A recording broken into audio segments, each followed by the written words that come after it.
everybody. First of all, happy belated New Year. Welcome to TriVersity Talk.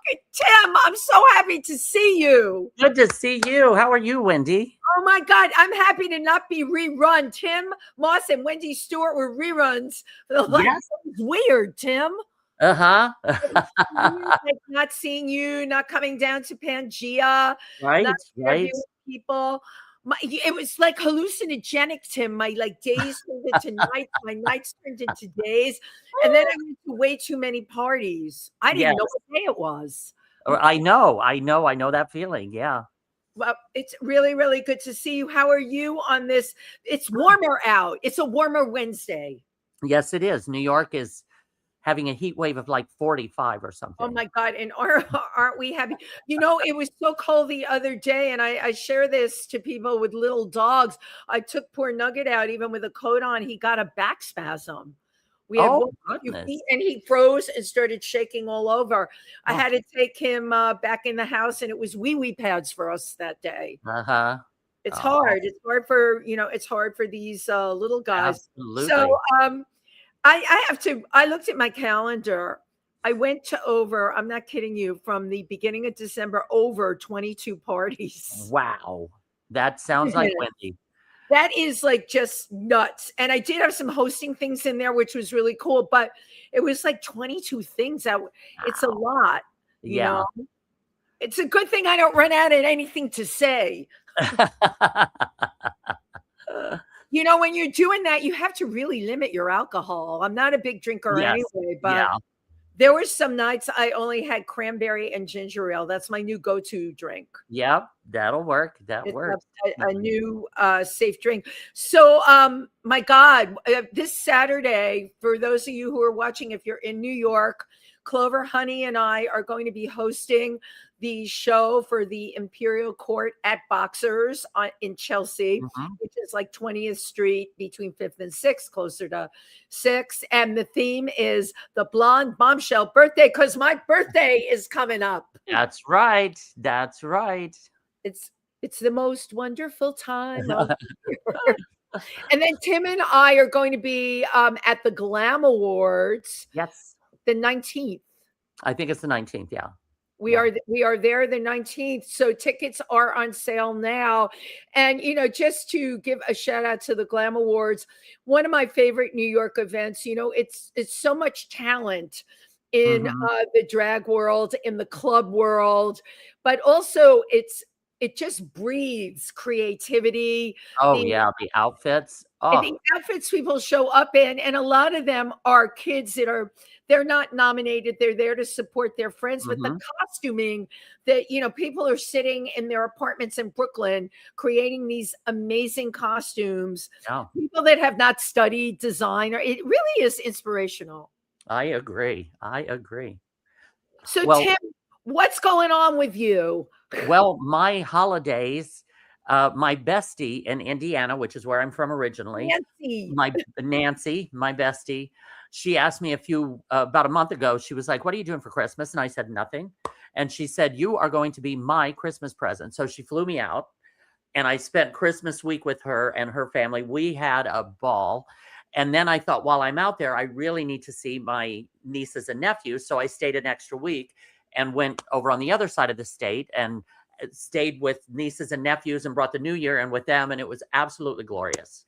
It was just so much fun, and just some family time, and between Nancy and my nieces and nephews. And it was wonderful. It was really, really fun. Well, you get out of the whole frenetic thing, that when you live in New York and you're in the entertainment industry, it really is frenetic. As you know, I spent time out in Pennsylvania.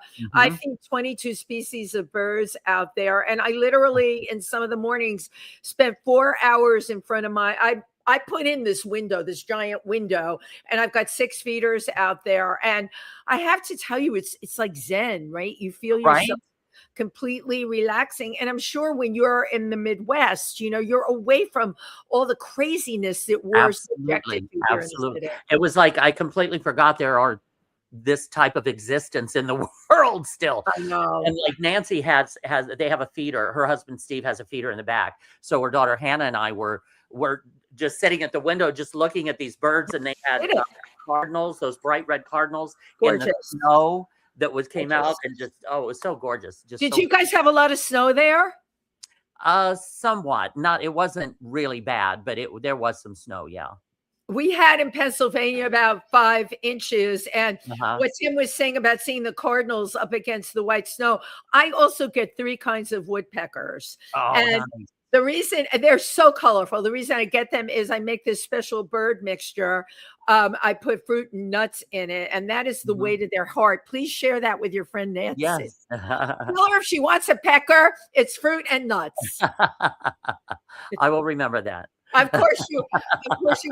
So I was thinking of how did I want to start off the new year, and I wanted to guess it was like fresh, dynamic, and of course somebody from the Explorers Club, because I love having people from the club on this show. I love showcasing them because of the work they're doing.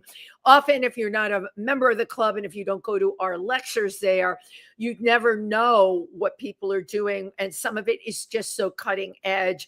And I know a lot of people, I have to bring this up, are very down on everything that's going on, quote unquote, out there. I, because of the Explorers Club, have met the people that are affecting out there in such an incredible way. And that brings me to our guest today. Our guest today is keen on ocean exploration, adventure therapy, and veteran advocacy. All right. Our guest today is owner of Breezy Seas, and that stands for Science Exploration and Academic Support. She's also going to fill us in on her latest project, which is called Torpedo. I'm not going to give it away. I love the title of it. She's going to tell us all about it. And she's somebody that I met at the Explorers Club that I wanted on for a long time. She is Captain Breezy Grenier. Come right on here. Hey. I love that you have Captain in front of your name. This is like so well, and deservingly so. And deservingly so. Have you because I don't want to stereotype, but you're so pretty, so dynamic, blonde hair, and when you hit them with Captain, have you, like, what's the male reaction a lot of the time? It's more my height opposed to just being the woman. Yeah. Who is this tiny little She's chick? tiny. Yeah, right. Just the Captain, right. Yeah. But after I show them that I know my stuff and that I know the boats and everything, then I get full respect. And then there's a lot of people, I don't tell my guys to call me Captain. I'm like, just Breezy's fine. But more and more will just call me Captain. I'm like, cool. But I so totally, how tall are you? 5'2.5". 5'2.5".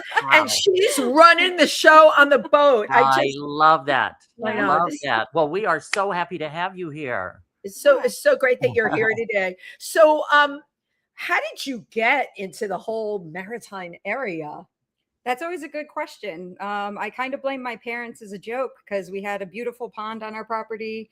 And then I would go visit my grandparents and family throughout the coast. So I'd be going to North Carolina on the Outer Banks, down to Florida. So it went from a pond on our property to a lake in high school to the oceans. I love that, Tim. I love that progression. She started with a pond. I mean, there is a huge difference. So for as long as you can remember, you've had an affinity or an appreciation for the water. Oh, absolutely. I have to share this with you, Breezy. I didn't learn to swim till I was 10. I couldn't get one of my feet off the ground. And part of my apprehension about the water, I remember going to see a psychic, I think with my sister when I was 9. And I remember her telling me, you're going to die a watery death. That's that would do it. Who knows? Maybe I would have been Captain Wendy. I don't know. But there is a certain amount of courage that is required to trust the water and to work with it, to learn to swim. Yeah. And you have certainly mastered many, many aspects of water. Who would you describe yourself because of who you are and what you've done? And you're an explorer. Are you fearless? Yeah, there's a fine line between some of the stuff is fearless and stupid. Right? I'll dive right in. But Breezy will dive right in. And I talk about this. I love that. When I give tours at the Explorers Club, I'm like, and I tell stories of explorers that did some really stupid stuff and went on to become president of the club. Yeah. There is that. There's a fine line that makes somebody dynamic like that. When did you realize you were going to have a career in this? So a lot of it was adapting to taking care of my mom, who was sick with neurological Lyme disease. And I knew I couldn't get a full-time job. So then I became a contractor. And then I always worked seasonally since I could remember. So tying all those things together just created a really unique opportunity. But the perfect fit for you. Yeah. The absolutely perfect fit. So as far as a contractor, explain, like with construction or... So I work with everything from government, academia, and industry, and I'll do everything for science support to creating training programs, helping develop education and outreach, help get funding for projects. It's like consulting. Yeah. And Tim, like in our industry, it's like you and I are freelance. It is basically a form of freelance where you're but you have to have a lot of flexibility and understanding of these different industries and what their needs are and how to create that. Yeah. And that's what it ties in, is a lot of people don't realize what the blue economy encompasses and that there's a lot of similarity between all these different industries and work. Let's you just threw a buzzword out there, blue economy. My first time hearing this.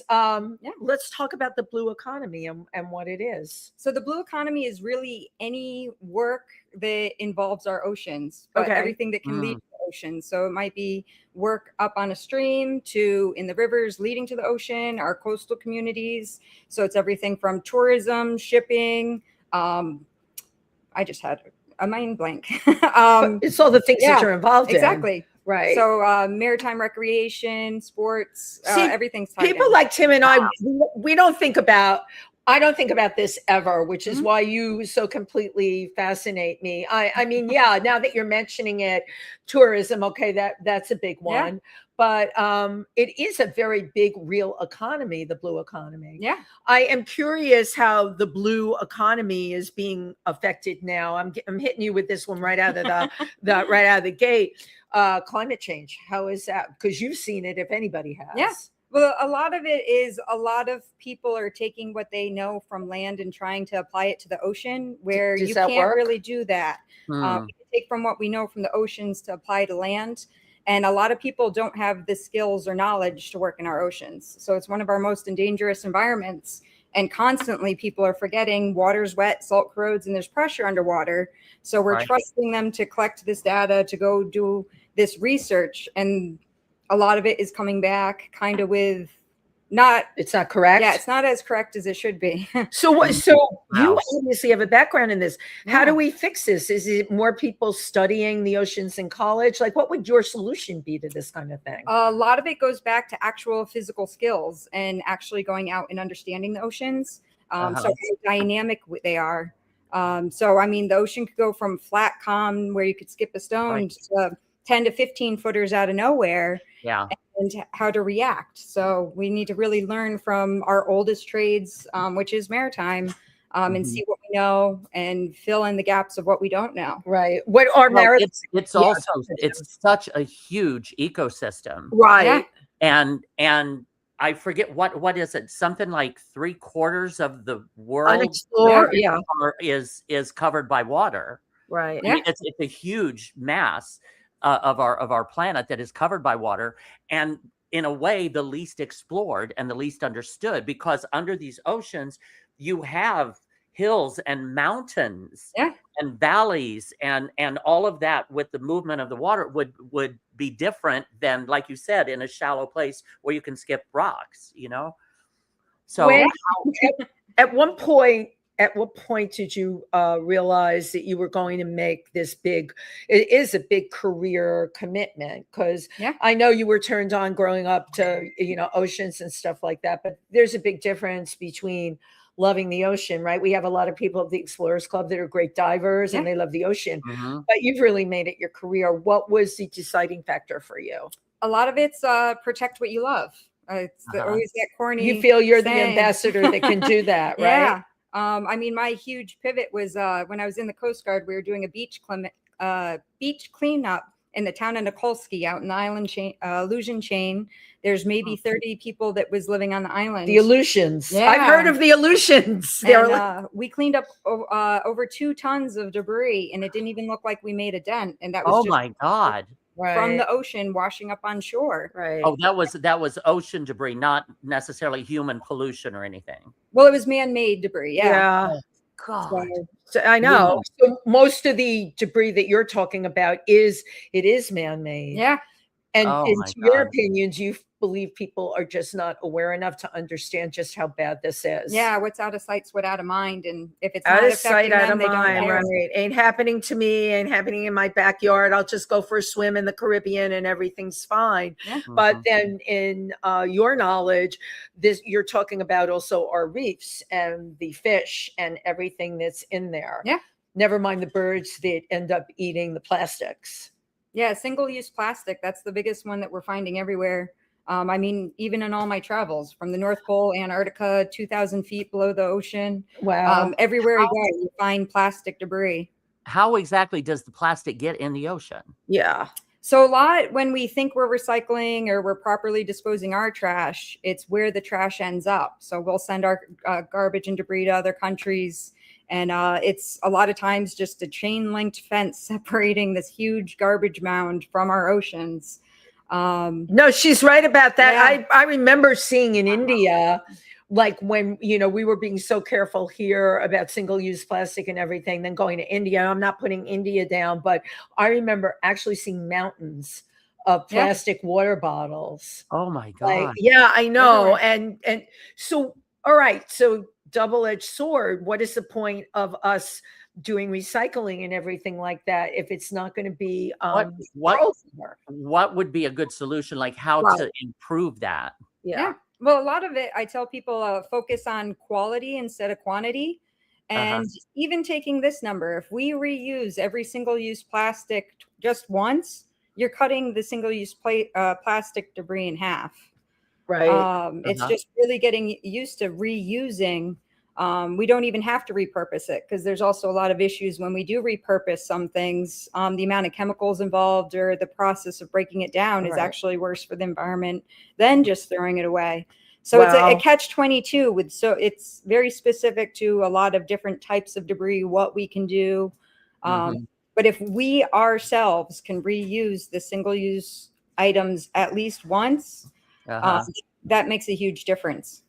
So I'm patting myself on the back because those plastic bags, the only ones they let you have now in the supermarket, you put your lettuce and stuff in there. When I constantly have to buy for my rabbits, I save those bags and I use them for the dog poopy bag. I wash them out and reuse them, not when the dog poops in them, those get thrown. But I wash them out and use them for my vegetables. I put them over things I'm storing in the refrigerator. If I freeze meat, they go in those bags. Am I doing the right thing? Yeah. Good. And it's really made me feel good. It made me feel good. And it's not anything's going to be perfect for anybody, but as long as we all start at least trying, it makes a huge difference in the long run. It was a group effort. Now, you came out very vocal on Facebook, and you can correct my memory on this. It was it windmills or so? Yeah. So windmills are a very controversial thing. The windmills you were talking about, the white ones like we see in Europe. And the offshore wind farms. What are they called? Wind farms. Right. And what about them?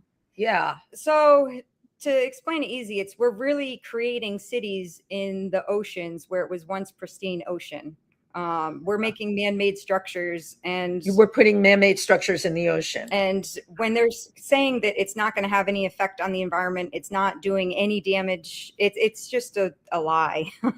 We're not fixing our problems. We're creating more problems by having structures there. Yeah. Okay. If you can share with everybody, because we're all strangers in a strange land on this, how does it make more destruction in the ocean? Well, I mean, we're first building something that was untouched before. Right. Not there. Right. The sound, the vibrations, the EMFs, the electromagnetic field.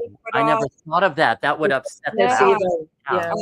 I mean, I worked on Block Island for over 20 years, almost 20 years, and we immediately were seeing these effects with the wind farms being put in. We had an increase of whale strandings. We had a lot of becoming aggressive. And this was Block Island, which is very close to here. Yeah. And she brought up a good point, because we all read about, oh my God, this the whales are stranded in Connecticut. A number have washed up on the beach that they couldn't save, dolphins being stranded and all of that. So in your mind, you can attribute some of that to this. It's invasive. Is that kind of like the disruption of the sonar of their... Yeah. So even when we're using our sonar and radar on boats, it's having an effect on our equipment on the boats itself. Right. So there's a lot of levels, and we have decades of research that already prove this. And a lot of people are just taking a blind eye to it. They're like, oh, that research was from oil and gas. It's like, it's still a man-made structure. Just because one is supposed to be doing good doesn't mean you're going to be ignoring all this data. Right. So obviously you've done all your research, and you're a person that's out there. You're getting pushback. How do they qualify this not being valid? It's their claim is what little data they say. You can view it with statistics, and they're ignoring the massive amount of other data that we collected. And just because you took the data for one reason doesn't mean it will for the other. It doesn't apply. Yeah. Right. Yeah. You're seeing a much bigger picture. I love your train of thought, because often with statistics and data and stuff like that, and we get hit with it all the time, not just about the oceans. I look at it and I'm like, wait a minute, this is a bunch of bull. I tell people, like, with all the things going around right now, my sister always likes to hit me with the numbers. I'm like, Joy, I do not look at the numbers. Here's how I meet in a week over 100 people. If 10 of them came down with the flu, guess what? I know there's definitely a flu. I have to. That's my lab. My lab is New York City. Sorry whether anyone agrees with me or not, But yeah, you have to take the practical, and you're the person that's out there. Yeah. And a lot of us that work out in the water, and especially in that area, we've been raising the alarm since day one. What is day one? Tell us from what time. This was back 2015-ish. Wow. But they were doing an increase of hydrographic survey data before that, which was also affecting numbers.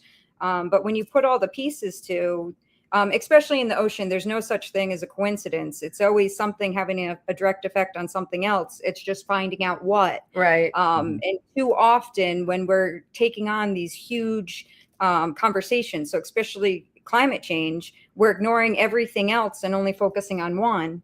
But it's like, no, you're putting all your cards in one basket. You really have to look at everything else. A big picture. Yeah. Right. Especially in the oceans, how everything is interconnected. A lot of people get so focused on one thing, they're ignoring everything else. And that's the biggest problem.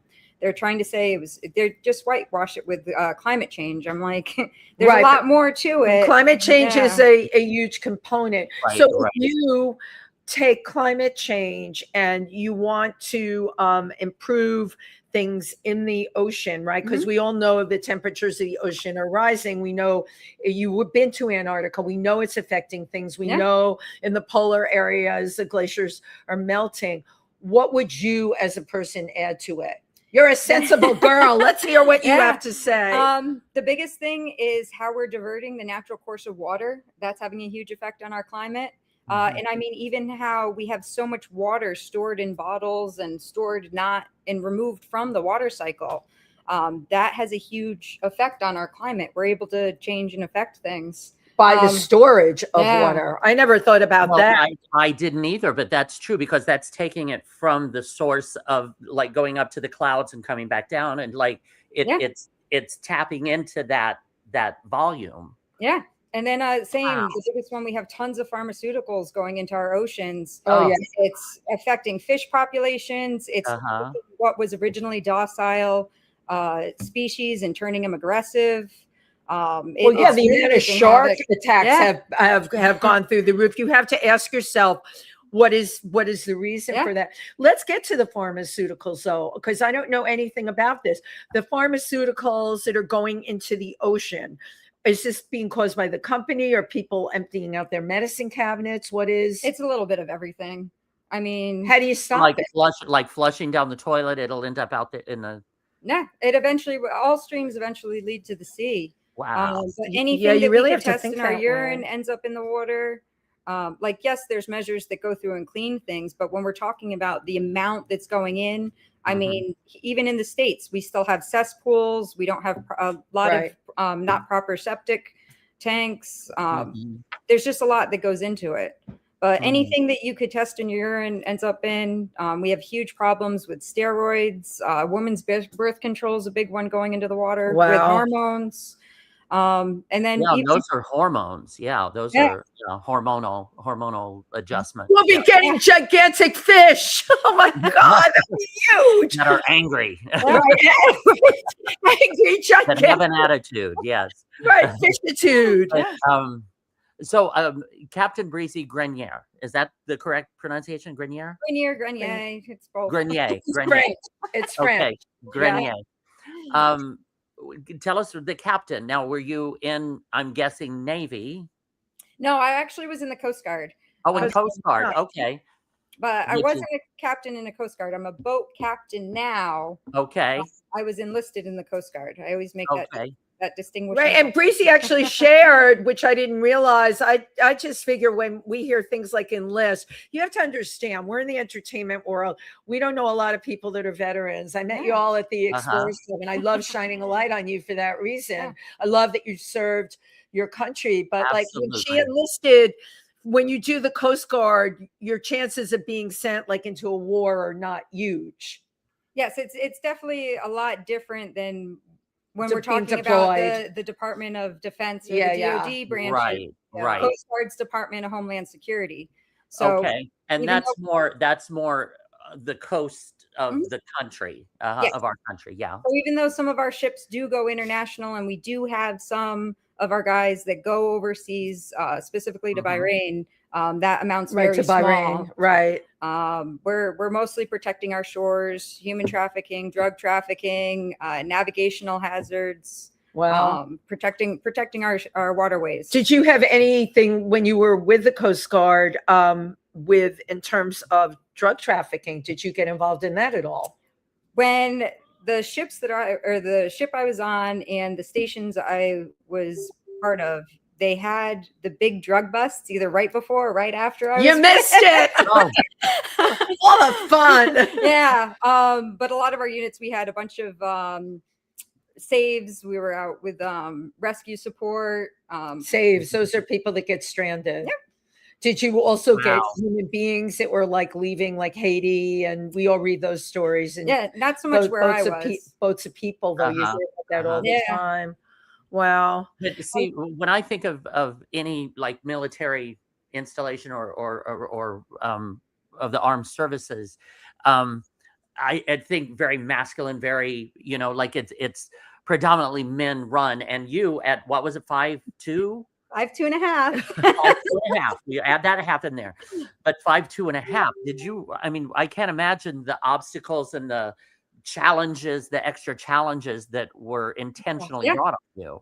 So that's so even now, like I'm a volunteer for the fire department, and that's what I really appreciate with the fire department is we don't have different standards of what we have to physically. We have the same tests. Where in the military, there's different standards. But a lot of times I was able to pass the male standards just because I'm a lot stronger than I look.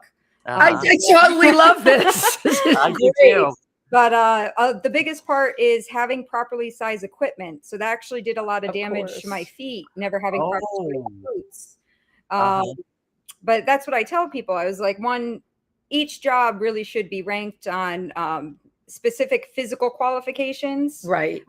And then go from there. It shouldn't be separate everything. You've put that kind of stuff up on social media, and you have long-lasting issues because of not having proper equipment. That's a biggie. Yeah. And really, it's when I was first at my first duty station, because I was so tiny, I was wearing kids' clothing. Wow. For my safety gear. But then on top of being a woman, we're a little bit different designed physically.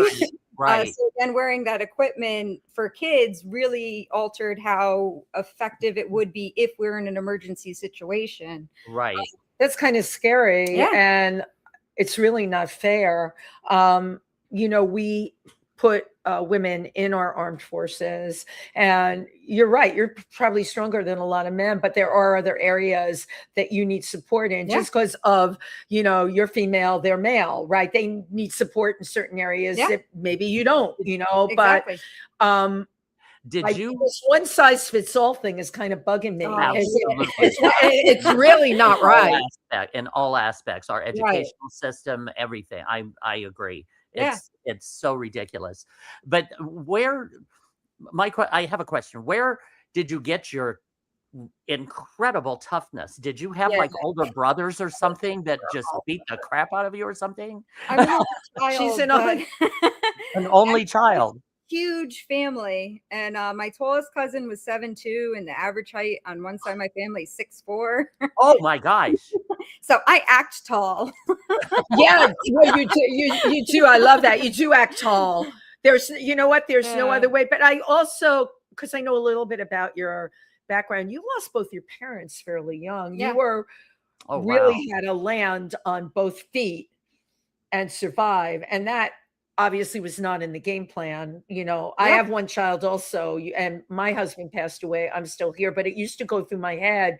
If anything happened to Alan and I had this one child, and that's always a little frightening for a parent. You were the one. Yeah.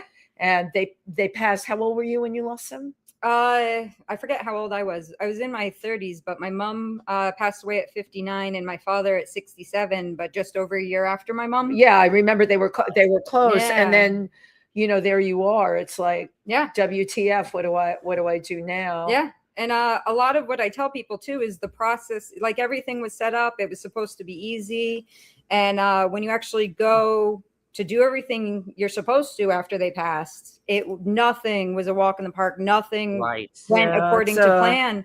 And I mean, even right now, it's over 5 years and everything's still stuck in probate. Oh, wow. This is a messed up part about our legal system. And obviously you're the heir. There is nobody else, and they did set everything up. There's a lesson to be learned in this. I know with like this Social Security thing, everybody said, oh, you'll get your husband's Social Security. No, that did not work that way. I had to go down there 3 times, and you're dealing with enough. I'm sure you have been through the rigmarole with lawyers and everything else trying to get this straightened out. You're grieving, and then you have to deal with all of this, Yeah, and especially the manners. So my mom had neurological Lyme disease for over a decade. Oh, that's an important thing. She's from Connecticut. And Lyme disease, I remember initially, like they sloughed it off. Right now, you have actual doctors that are skilled in this. But where I am in Pennsylvania, where we have a lot of Lyme,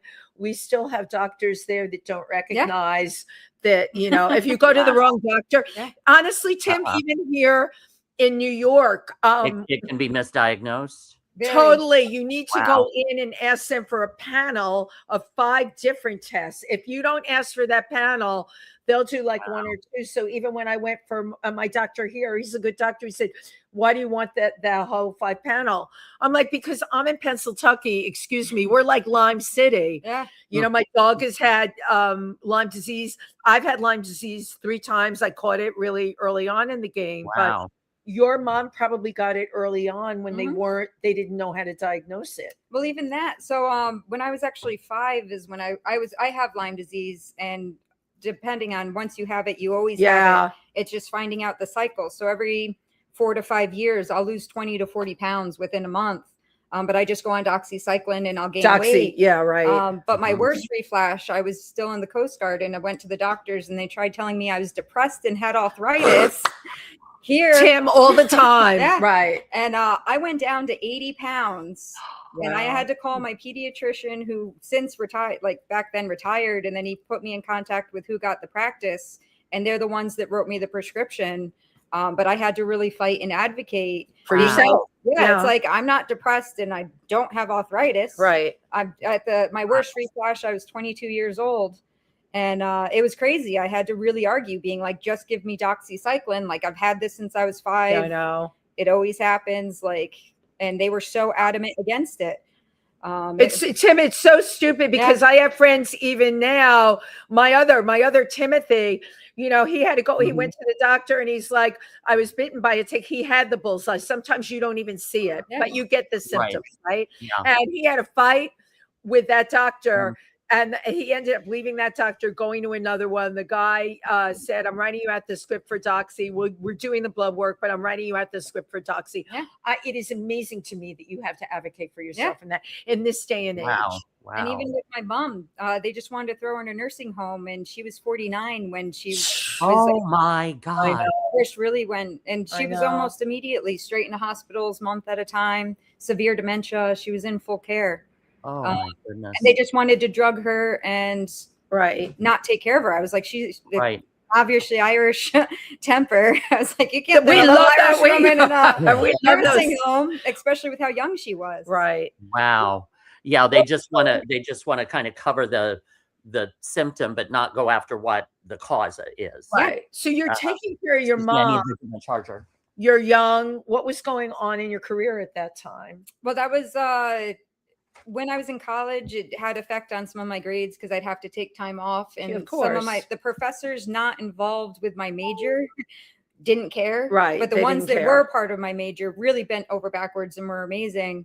But yeah, when I went to start applying for full-time work, as soon as I said I might need a flexible schedule to take care of my mom, I would be told I was overqualified. My application would get lost. And then there's a lot of contracts too that were quickly getting shipped overseas from in the States. So there's multiple things. You were really going against the grain there. Yeah. But then luckily, I mean, as bad as having to take care of my parents could have been, it really opened doors to amazing opportunities. Right. Being able to take these contracts, and both my parents owned their own businesses. So it was kind of already in my blood. Yeah, right. You've been an entrepreneur from the very beginning. So you don't take no for an answer. I love that lion-hearted. She is. It's so great. But I kind of want to talk about like the iron-hearted. You're such a sports person, like between sports and skiing and snowboarding and all of that. Let's talk about that. Yeah, and Tim, how she's using it to help veterans too. Absolutely. Let's hear all about that. Yeah. So even back when I first started snowboarding, this was over 30 years ago, and my parents wouldn't pay for me. They let me first try it on my 8th birthday. That was the big thing. But you know how skiers don't like snowboarders. Right. You probably picked it up like that. Yeah. But they wouldn't pay for my lift tickets or equipment if I wanted to snowboard. They would only if I skied. So then that's how come I became a snowboarding instructor.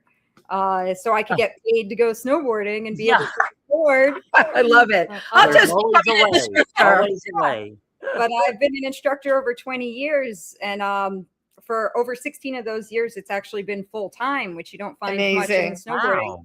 But looking back, right after my dad died, I had to take. It was in November, so it was really that winter that we not only had a lot of warm days, but I was just dealing with everything, so I didn't do full time for snowboarding. And then that's when I really saw how much snowboarding really saved me over the years to be able to deal with everything that I had going on. It was really eye-opening. Wow. Now, for somebody, what is one of the most common flaws of somebody that's trying to learn how to snowboard? Like what's a common? They don't take a lesson. She's right about that. A lot of them will just get out there. Although I did take a lesson, and I was sharing with Breezy. I fell forward, I fell backwards, I fell forward, I fell backwards, and my instructor said to me, we have a large amount of broken wrists in this sport, and that just fit it in for me.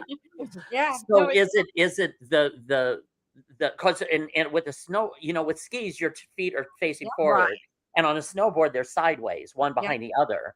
Which kind of it's a little different type of balancing act. And it's like this. So snowboarders did it right the first time. We designed the board to work with how our body moves, but the hardest part is getting used to going sideways. So that's why you'll hear a lot of snowboarders say it was like an on-off switch.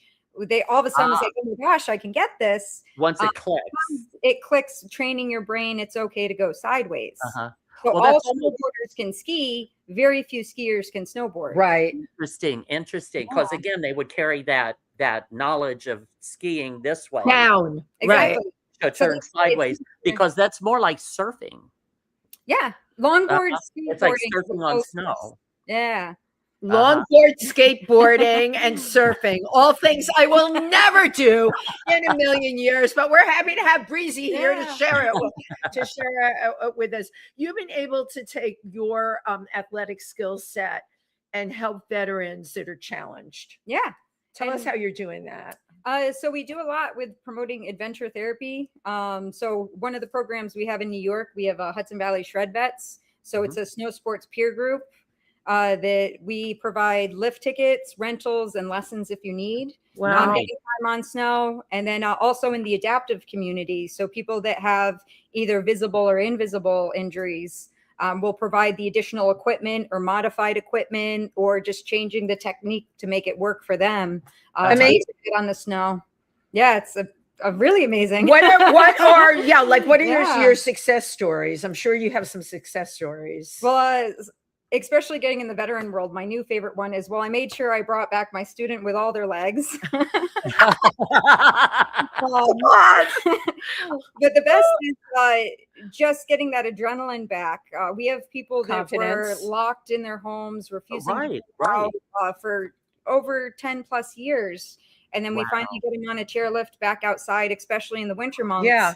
And now that completely changed their social aspect. They're back out. They're getting involved with not only just snow sports, but other programs. And it's amazing. Well, and just that whole freedom of just going down a slope. Right. Yeah. Yeah. But I think this is so important what you're doing. You had a friend come to the Explorers Club. Yeah. That really gorgeous guy in a wheelchair who went on. He started making breaking records. Yeah. Yeah, my friend Justin Wolf. It was Justin. A shout out. Yeah, a shout out to Justin because I followed your career. He's amazing. Yeah. Were you the first person that got him out there? No, so I met him at the program. He wasn't one of my students, but he's just an amazing person. So of course we became friends. And then he had an event in New York.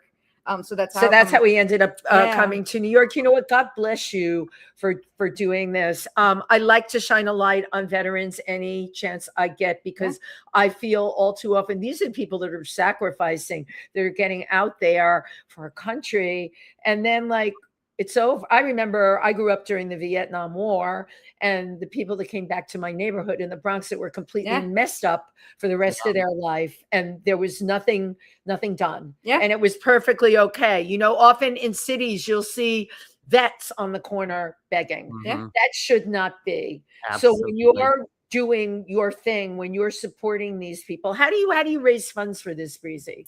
So there's a lot of different ways. Sometimes we'll get event funding through grants, but a lot of it's relying on the public, right? And a lot of the organizations. Mm-hmm. So they'll either help donate equipment, they'll cover the cost of the lift tickets. So if there's any lift ski areas that want to give us some tickets on a weekend, a lot of our guys can't make it on weekdays. Mm-hmm.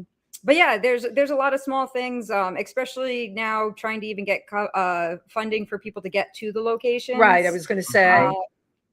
But yeah, there's multiple ways and a bunch of different kinds of projects to get involved, being able to fund them. And these projects are still going on. Has funding been held back for the veterans in any way, shape, or form? The projects that I'm working on, I'm lucky that we haven't had any good. With our That's funding. Great. That's good to hear. So yeah, it's just pushing forward and getting the awareness out. Yeah. Well, as we say, is getting the word out. Now do you organize like outings, like we're going to go here and then transport you up to this slopes, or is it come to the slopes and I'll teach you how to do, do you have different types of outings or? Yeah. So, with Shred Vets, that one is if you could get to the mountain. We also can arrange carpooling and everything. And then that's when we provide lift tickets, lessons, and rentals if needed. But then I have a project that actually, it turned in, I was going to be one of my friends plus one. She was a retired Army JAG officer. What's a JAG officer? She was a lawyer. Okay. And yeah, so she invited me to be her +1 on a cultural exchange to Argentina. But then we found out that the program we were going down to didn't have any veteran-specific programs. So we brought a huge awareness with it. We were working with the Argentinian government, their military groups, veteran groups, and it really just turned into an amazing, huge opportunity that was filling the gap. And that was, we created the project Valor Without Borders, and it's getting bigger and bigger. So you've actually partnered with them down in Argentina on this. Yeah. And the potential of this to be a world project is really, really huge. And we got in contact by other countries. Yeah, I was going to say. Yeah. And it's huge because a lot of people, especially within the VA system in the US, it's a very drug pushing front. And a lot of us are just like so done with pharmaceuticals. We're like, stop. Well, you're doing the best one is just get outside and get moving again. Maybe people would feel better because we talk about PTSD all the time. Maybe people would feel better if they could just get out, do their personal best, get their adrenaline going. I mean, that's not going to work for everybody, but you're 100% right. Having those supportive programs are amazing. Your friend, his name is Justin, the one who I met. Yeah. I mean, this guy he was just like the energy, the charisma, the joy. And I have to believe that there's a lot of other people like that would be amazing ambassadors for what you're doing. Now you're also like, I'm guessing that they're tailored to each person's specifications, like the limitations that somebody might have. Yes. That they're all tailored to people's specifications. Letting people know that there's all these different tools, options. Absolutely. Yes. Now, have you connected with the Paralympics in any way? Have any of the people you've worked with qualified for that? I think that's outrageous, by the way. I love it. So I have a lot of friends that actually are Paralympic. Sweet. So they'll compete with the Invictus Games and the Warfighter Games. Oh, wow. There's so many different names and they're all almost the same. So I don't want to get. I know. And that happens a lot. But I would say, tell me if you agree with this, that across the boards, we've really raised awareness in terms of this. Yeah, absolutely. Right. And that's the thing, especially within the veteran community, a lot of the technology that helps people become mobile again really helps the general population as well. So we're testing it out on veterans, and then it helps the full community. So it's two birds with one stone. No, exactly, and it's a win-win for everybody. But that would also just bring so much joy to so many veterans. That it's kind of a feeling of accomplishment, or feeling like maybe that they can do more than what they thought they could do. And it just kind of reinstills some confidence. I love that so much. Yeah. And bring back value to how people perceive themselves, right? Yeah. And most of us are adrenaline junkies anyways. That kind of leads into you're an adventurer. You're again, that lion-heartedness in you. I love that. Which I'm sure you've had choices in the past, like where you decided, let me try this, let me do this. Give me an example of one that worked and one that didn't work. Yeah, I like that. For different equipment or whatever. Like if you're you're going to be like, I'm going to go out and try this. Let me do this. And especially on the East Coast, we don't have as many ski bikes available. I mean, there are, but they're a lot more popular out west. So this past December, I got to go back on one, and it was like a year or so before I originally got to try one. But even just the technology change within those couple of years, it was just so impressive. And the student that I had, we were already on blues within 2 hours. Blue terrain. Wow. Blue terrain. And it was just able to give him a rest from regularly snowboard, take that day off. And they're called ski bikes? Yeah. I don't know anything about that. Bike with the long, tall stem and the ski, correct? Yeah. Where you actually just ride. It's like a bike that you ride, but it's on snow. But there's so many different equipment out there that's they now have sit down snowboards, which is huge. Again, the whole fight with the skiers and snowboarders, the same. So wait, this is for like someone like me. There's a sit down snowboard. I'm sad. That's why I love this show. No falling forward, no falling back. Well, hold on. Is the seat cushioned and heated? We can make it cushioned and heated, probably. Tim, this is your game too. But this is so perfect. My oldest student was 98 years old. There you go. You're not even yes. close. It's so perfect. Yeah. Where are that. there any mountains? I'm loving this conversation. Are there any mountains where I can go rent this equipment? The sit-down ski is really, or I'm sorry, the sit-down snowboard's over in Finland. I got to go to Europe Finland right now. God, it's cold over there. Yeah, it's really not taken off in the States yet, but it should, especially in the veteran community. We have such a higher percent of snowboarders than the civilian population. Wow. So if we can offer a sit-down snowboard opposed to sit-down ski, a lot more guys will sign up for the sit-down snowboard if their injuries don't allow them to walk or be standing up for long periods of time. Right. But the equipment advancements is just really amazing. I love that. I wouldn't have known that unless you were sharing. It's important. Yeah, my question when I was saying about the Lionhearted and this and the adventure, even went to like water. Like if you ever like, let me dive off of this and see what happens. Something outrageous. You took a risk. that you did where you took a huge risk. Like what was the outcome? Maybe one that did pay off and one that didn't quite pay off. He really wants the one that didn't pay off. He really wants that one first. I do. Which time did I not die? That's it, Breezy. That's what Tim really wants to know. Like, which time did you not die? What did you do that was outrageous? Well, I mean, if we're going to stay with snow sports, the funniest is diving. Yeah. So I have a TBI, so traumatic brain injury, and I never thought of it as a TBI. And of course, we called last run when we were at a ski area up in Canada at Mont Tremblant. Oh yeah, it's cold up there. Yeah, I called last run. All my friends that I was with, they were much taller than me, and they were also on their park boards. And I'm usually very cautious when it comes to doing tricks.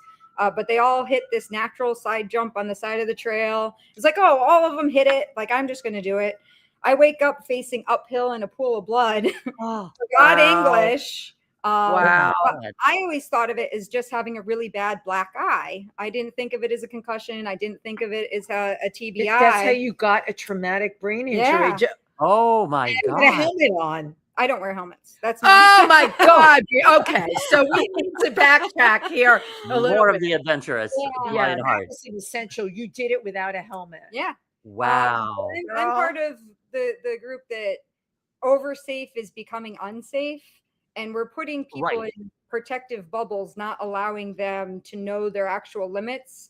And when they, especially with helmets, people are like, I'm wearing a helmet, I'm going to go do something outrageous. I shouldn't. Right. And they think they're safe and they're not. So we're getting a lot more catastrophic injuries, but we are having a lot less minor concussions or minor injuries. But there's a lot of people that they're like, I'm wearing this safety equipment. I could do anything. And that's not the case at all. And especially because I'm so tiny, it was so... I mean, they never had helmets, especially that fit all my hair. It affects my vision. It affects my hearing. And I'm like, that's more important to me than it is having all these extra safety layers. Now, if I'm riding park or going in the glades or doing something stupid but fun. I will wear the proper safety equipment, but for just regular day-to-day, I'm not going to wear it because it actually makes it more dangerous for me. Interesting. Because again, affecting my hearing and vision. So I get a lot of pushback, but I'm not going to take my own safety and put myself in an unsafe situation. Well, and you definitely dance to your own drum. Now, I really wanted to talk about, you have a documentary series that you're working on. Yeah. Torpedo. I love that, Tim. Tell us what Torpedo stands for. Torpedo. So it's the Tactical Ocean Reintegration Project, where we're exploring diagnostic options. So we're going to. Can you put that in English, like for me, Tim, and anyone that's watching? Yeah. What is that? So we're getting veterans going back into the water. So we're going to be doing scuba diving, fishing, surfing. Nice. Tons of different fishing, but tons of different water activities. And we're doing it to show the healing power of our oceans, and really activity I mean, and at the same time, we're going to be looking at how it's affecting us as humans, and then even the environment as well. So we're going to be diving into the electromagnetic fields, microplastics, noise pollution. So all the things that you've talked about on this show, now you're going to combine with the veterans, and bring that to light. Yeah, and we're going to make it an easy way for people to understand not only the science, but I'm a big one to push getting into sports, and the physical skills you learn from that really translates to everything. We need more people getting outside and moving. I love that. And if you're out in the environments that are being affected, that's going to show them firsthand what's going on. Where are you filming this? So the initial documentary series, we're going to be filmed in the southern Northeast. So Massachusetts, Rhode Island, Connecticut, New York. But how we have it designed is each episode is going to be a pilot episode that we'll be able to have for a full series. And then that's when we'll expand it around the US and then internationally. It's it's an absolutely great idea. Yeah. You know, I constantly feel, and I talk about this at the Explorers Club, and I said that to you, when we're there, we're preaching to the converted, because people that come to our lectures, most of them already know about this stuff. They're curious, they're interested, but there is a huge gap. We all know this out there in terms of what people know. And I think by Breezy bringing this down really to basic things, right? We feel good when we're outdoors. We're going to be interacting with the environment. You're taking veterans out there who are certainly going to be curious and appreciative of what they're doing and sharing their experience. It really is a great way to, I always believe about advocating and educating. I think it's a win-win for everybody when you do that. And you can't go wrong with action sports. No, obviously. Yeah. Now, I do want to ask you, because you mentioned a couple of times, you worked up in Antarctica. What did you do there? Down in Antarctica, I was I went down with the GSA's, Geological Society's 125th anniversary of, I just forgot what the name is. But no, I was a student going down on the program. So we were learning how to do science in remote regions, specifically in the Arctic. Yeah. What was that like for you? Were you out on glaciers? What was it? So we did a little bit of glaciers. Part of my degree is geology. So we were doing a lot of geologic testing. Mapping. You did mapping and probably sampling while you were there. Then everything's always tied into visual observation. So marine mammals, birds. Wow. Just everything that we could incorporate within that. But it was really just giving us the initial skill set of what we could do as students in the future. Amazing. Who knows? Maybe you'll take some of your programs up to the Arctic, or down to the Arctic. I realize I used up, she used down. I've done more work in the Arctic, but I also did Antarctica. So right. I was a student in Antarctica, and then the company. It's all the same to me. It's freaking cold. You're in layers and layers of clothing. The furthest I got to that, I went to Alaska to go to the Mendenhall Glacier, which was melting, and I went to see the houses that had actually fallen in the water, and to see the recession of the glaciers. With your experience, and we are talking about the earth warming and climate change, if you were going to give like words of advice even to scientists, what would you tell people to do? What can we do? The biggest thing I really think is the plastic waste and pollution. And it's not just all plastic. Like plastic has helped us save and reuse a lot of things. But it's really just changing, going back to quality instead of quantity. Do we have to replace our phone every year? No, we can take care of things. Right. I mean, even the biggest, I'm huge into consignment and thrifting. How much weight clothes go into landfills? Like there's a lot I've heard that. Repurpose and reuse. But should I mean, I want to ask you about that. You know, we all think we're doing a good deed when we give it to Goodwill or consignment or whatever. But are we doing something bad? Is it ending up in a landfill in Africa? You never know. So it's finding out where. Wow. It's really just following the line. Is okay, this is where I'm sending it. Like a lot of recycling centers really aren't recycling as how we think they are. It's getting shipped somewhere else. Right. So asking these questions, finding out, okay, this is where my garbage is collected. Where is it actually going? Right. It was brought to here. Where is it going from there? And just keep following the paths. see where it takes you, because there are some companies, resources that are doing great things. Can you name some of those companies and share with us? I don't know off the top of my head. Yeah, but there are companies that are following where these things go to. Yeah. Well, now, where can people find out more about Captain Breezy Grenier? So I mean, I have my website, Breezy Seas, but it's very outdated. You're on social media. Yeah, I'm on social media. So the Blue Vet is on my Instagram, and then the Blue Vetrepreneur is on Facebook. And then I'm on LinkedIn, and then. And on Facebook, your name just comes up. Yeah, and she's with a name like Breezy. She's an easy Google. You are.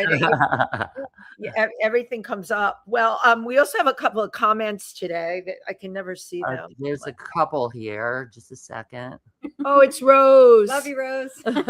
Hello, Rose. Is Rose. Rose is our LA girl. She just got back from California. She was there. My Breezy is a superwoman, and Rose is act tall. Talk attitude. I love that. And of course, our wonderful friend Suze, who's a designer. Suze is a great designer. She does costuming, regular clothes, dogs' clothes, but there's an area that I think Suze would be so amazing in. We actually have for exploration designers that are taking, you would probably know the materials, Gore-Tex, and a lot of the materials that are being used for exploration, where people would like to look really good when they're out in the field. And Suze, there's a definite future in that. It definitely is. Yeah, I always have my ECAD dress statement. One year was all the plastic pollution, and then last year was the offshore wind turbine debris. For ECAD, for people that don't, that's the Explorers Club annual dinner, where we get people from all over the world for that. We get amazing people that speak, scientists, astronauts, filmmakers. But Breezy wore a very controversial dress where a lot of people had on formal gowns. Breezy, can you describe for everybody what your outfit was, please? Yeah, last year my gown itself was a consignment whale printed dress, and then on top of it I had the foam debris from the offshore wind turbine that imploded off of Nantucket. The bird feathers, the red flashing lights. Wow, what a statement. Fiberglass. I made the fiberglass into earrings and a necklace. I don't recommend doing that because I had a really bad rash. I was going to say probably got a rash. But you made your point. Yeah. I put it in what was supposed to be a non-toxic coating, but it ate right through it. To your skin. It's just showing. It's all made of oil, petroleum-based material, and the cleanup there was no cleanup. There's still debris from the wind turbine washing up on shores, and this is 2+ years now. Right, and it's still happening. What was the reaction to your dress? A lot of people were really excited when they thought it was just marine debris, because my one from the year before was strictly plastics, and a lot was focused on the top toxins polluting the waters. But as soon as I said it was the offshore wind turbine, a lot of people were like, "You're setting a bad example for the green energy wave." And I'm like, no, this is what's actually happening out there. Just because it's a different material doesn't mean it's not having the same, or in the name of something green and effective doesn't mean it's having that effect. Right. And I think it's important to get what I love about you get people thinking, whether they agree or disagree. You shake it up for them. And I think that's important. Provocative. Yeah. Thought provoking. Right. Exactly. We cannot. And I can't wait to see what you wear this year. Don't tell us yet. She's got it all planned. This one's going to. I don't know if it's going to out-top the offshore wind turbine, but it's definitely going to make a statement. So I'm excited. Wow. That's like amazing. Maybe she'll show up with an angry shark. You never know with Breezy what's going to come down the pipe. The pharmaceuticals that are floating around. Right. With pharmaceuticals strapped around its neck. Yeah. Right. You have been absolutely delightful. Oh, yes. Captain Breezy Grenier, thank you so much. This has been an absolute delight. Thank you to everyone who tuned in today. Thank you. We hope you missed us. We missed all of you. And now we'll be back with our regular programming every week. And it makes me feel really good to say that. For the beginning of a new year, everybody, take your optimism with you. Okay. Yep. And for those of you who think this is not working, that's not working, there's all kinds of things each one of us can do. Our guest today, Breezy, certainly shared that with you. Okay. We all have ways that we can affect things out there in the world. Absolutely. Breezy is walking the walk and snowboarding the snowboard. And snowboarding that snow. Absolutely. And I'll be pulling up the rear and this heated snowboard. On that note, thank you, everybody. Thank you.